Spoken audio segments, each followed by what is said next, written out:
In January 2019, Gillette released a 2-minute advertisement titled, "We Believe, the Best Men Can Be." The company did not present it as a commercial in the traditional sense. There was no product demonstration, no mention of blade technology, no pricing, and no call to purchase.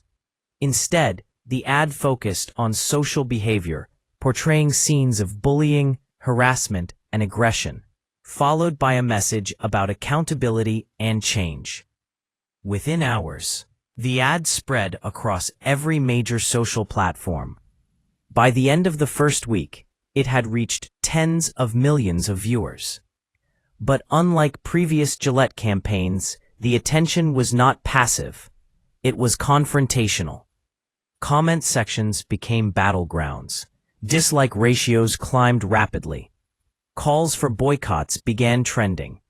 Videos of consumers discarding Gillette products appeared almost immediately. This reaction surprised many observers because Gillette was not a brand known for controversy. For most of its existence, it occupied a background role in consumers' lives. Razors were not emotional purchases. They were habitual ones. Gillette's power came from being the default choice, not the loudest voice. To understand why this campaign triggered such a strong response, it's important to understand what Gillette represented before 2019. For decades, the brand had been synonymous with reliability and consistency. Its slogan, "The best a man can get," reinforced an image of competence and confidence without moral judgment. Gillette did not tell consumers who to be. It told them what to buy. That positioning allowed Gillette to dominate the men's grooming market for generations. Men did not compare options every time they needed a razor. They bought Gillette because it was familiar, widely available, and perceived as superior. This passive loyalty enabled premium pricing and sustained market leadership. But by the mid-2010s, that dominance was under pressure. Subscription-based startups like Dollar Shave Club and Harry's began reshaping consumer expectations. They offered lower prices, direct delivery, and messaging that felt casual and transparent. At the same time, retail dynamics were shifting. Private label products improved in quality and visibility. The category was becoming more competitive. Inside Procter & Gamble, Gillette's parent company, executives recognized that the brand could not rely indefinitely on habit alone. Younger consumers were less brand loyal and more price sensitive. Traditional advertising was losing effectiveness. Cultural conversations around identity, behavior, and responsibility were becoming more prominent. The belief was that brands needed to evolve or risk irrelevance. The decision to launch, We Believe, was rooted in this context. Gillette was not trying to sell razors in that moment. It was trying to redefine its role. The campaign aimed to align the brand with modern values and position it as socially conscious. In theory, this would strengthen emotional connection with younger audiences and future-proof the brand. The creative execution was deliberate and unmistakable. The ad challenged certain behaviors traditionally associated with masculinity and suggested that men should hold each other accountable. It reframed Gillette's historic slogan into a moral statement.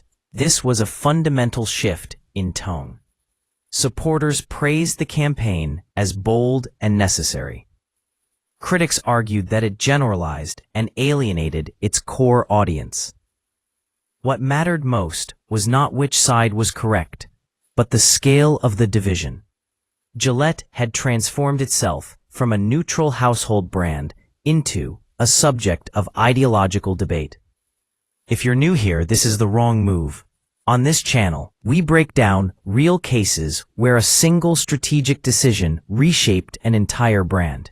Let us know in the comments where you're watching from, and whether you think this campaign was a necessary evolution or a costly misstep. As the debate intensified, early indicators began to emerge. Engagement metrics were high, but sentiment was sharply polarized. Gillette had succeeded in capturing attention, but attention is not the same as trust. For a mass-market brand, trust is the foundation of repeat purchases. Once that foundation begins to fracture, the impact compounds over time. What made this moment especially risky was that Gillette operated in a category with low switching costs. A consumer unhappy with the brand did not need to research extensively or compromise on quality.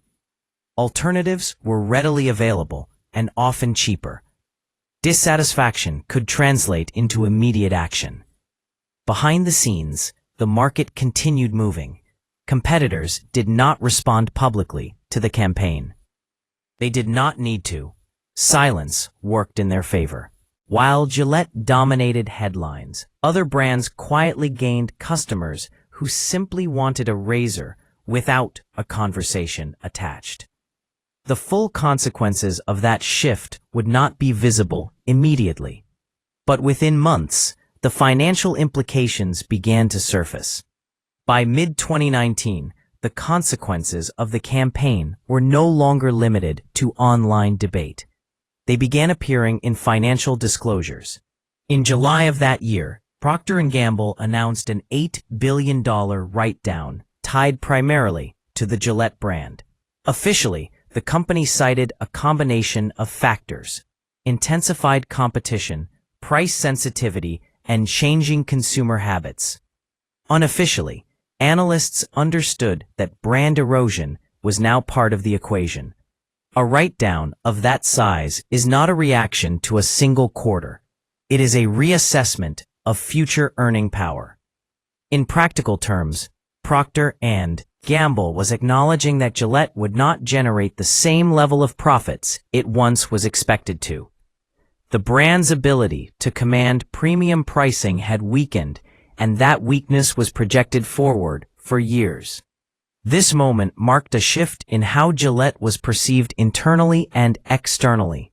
For decades, it had been treated as a defensive asset, a stable cash generator that required little reinvention. After 2019, it became a brand that needed active management and justification. That alone signaled a loss of strategic leverage. Consumer behavior data supported this shift. Gillette's market share in men's shaving continued to decline. While the brand remained large, its dominance faded. Subscription services expanded. Private label razors gained shelf space. The market fragmented, and Gillette no longer dictated the pace or direction of the category.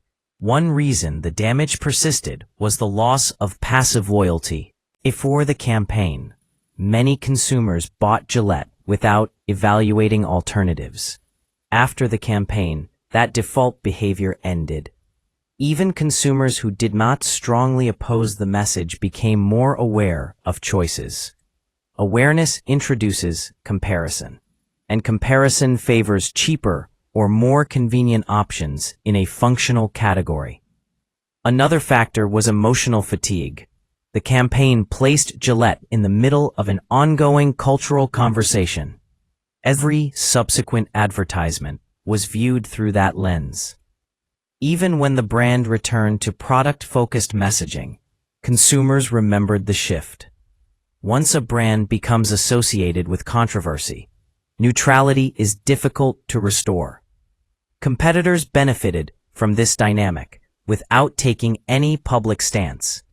Dollar Shave Club and Harry's continued emphasizing simplicity and price. Their messaging avoided ideology entirely.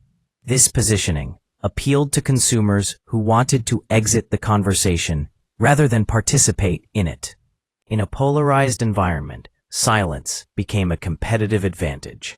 The timing of the campaign compounded its impact. Public trust in large corporations was already low. Audiences were increasingly skeptical of corporate motives, particularly when brands appeared to adopt social causes. Many viewers interpreted the campaign not as genuine concern, but as opportunism.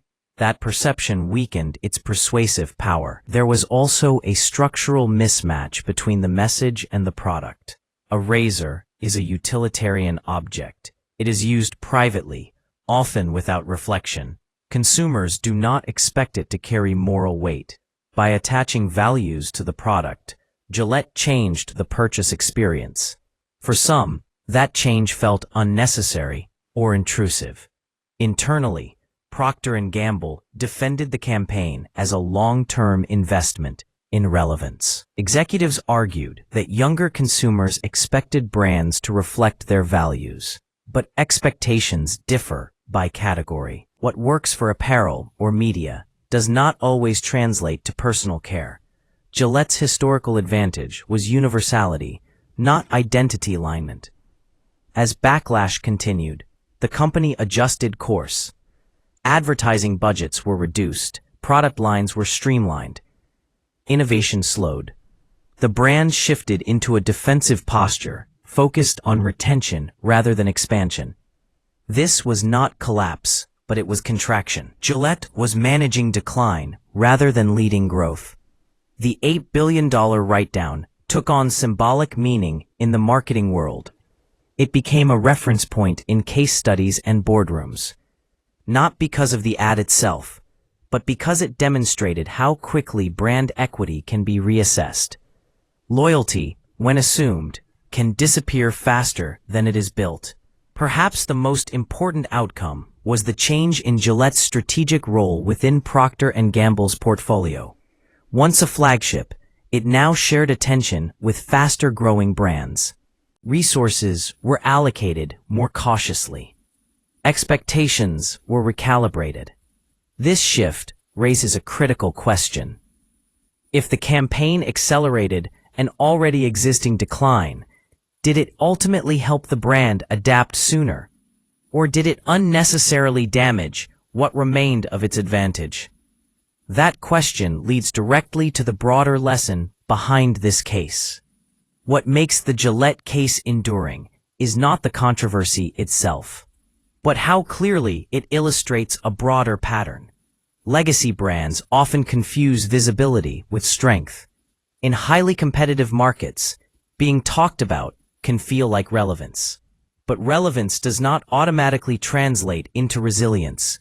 Gillette discovered this the hard way. For most of its history, Gillette's power came from universality. It was not a brand that needed to be loved. It needed to be accepted. Its success depended on blending into daily routines, not standing out in cultural debates. The campaign disrupted that balance by forcing consumers to think about the brand in ways they never had before.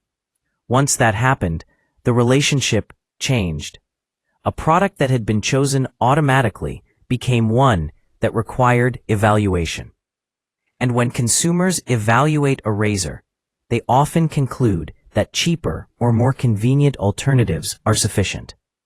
In that sense, the campaign did not just alienate critics, it activated indifference. Another key lesson is the difference between leadership and alignment. Cultural leadership requires credibility built over time. It cannot be assumed based on size or history alone. Gillette's authority came from engineering and distribution, not from shaping social norms.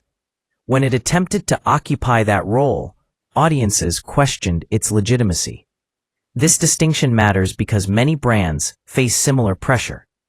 As cultural conversations accelerate, companies are encouraged to speak, signal, and take positions. Silence is often framed as risk, but Gillette's experience shows that speaking can be riskier, especially when the brand's core value lies elsewhere.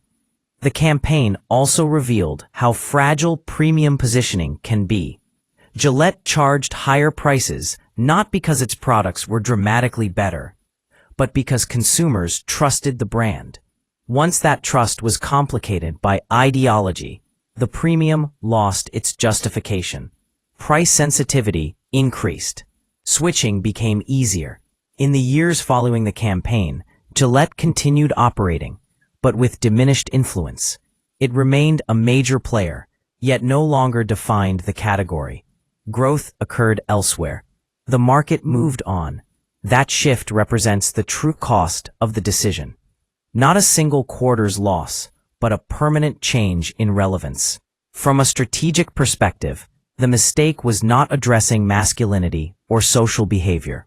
It was assuming that a brand built on neutrality could pivot to moral commentary without consequence. Brands are shaped as much by what they avoid as by what they say. Gillette crossed a boundary its audience did not expect it to cross. Weakened function as a differentiator. Today, the grooming market is more fragmented than ever. No single brand holds the dominance Gillette once did. Consumers switch freely. Loyalty is conditional. In that environment, the margin for strategic error is smaller. The lessons from 2019 are not historical. They are ongoing. Gillette did not collapse. It did not disappear. But it stopped being inevitable. And for a brand built on being the default choice, that is the most expensive outcome possible. This was not the end of Gillette. It was the end of Gillette as an unquestioned leader. And it began with a single decision that tried to fix more than the market asked it to.